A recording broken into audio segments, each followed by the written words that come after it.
Il me semble qu'on est le premier navire de pêche au monde à être équipé d'un kite. On sait que le projet sera viable en fait, puisque les conditions météo et les conditions de vent, si elles ne sont pas toujours optimum, devraient être en général assez favorables.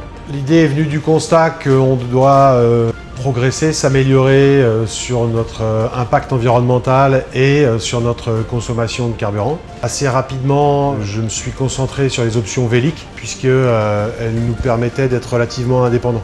La complexité sur un navire existant, c'est donc d'intégrer les nouveaux équipements navire qui n'a pas été prévu à l'origine pour ça.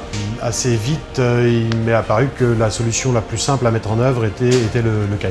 Alors c'est moi qui suis allé à la rencontre de Beyond the Sea. Après avoir étudié les différentes options, avoir retenu le kite et considéré que Beyond the Sea était le meilleur prestataire pour les sujets de kite. L'intégration du kite à bord était très simple et surtout de la solution Beyond the Sea. La cohérence du projet m'a assez vite rassuré et donc j'ai décidé de travailler, d'essayer d'avancer avec eux.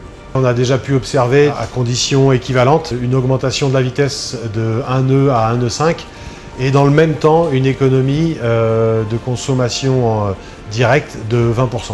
C'est des essais qui restent à confirmer sur des périodes plus longues et notamment sur les transits d'une semaine.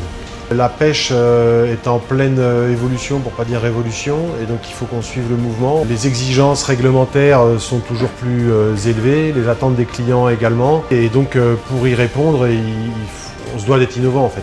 On se doit d'essayer, on se doit de faire bouger les choses.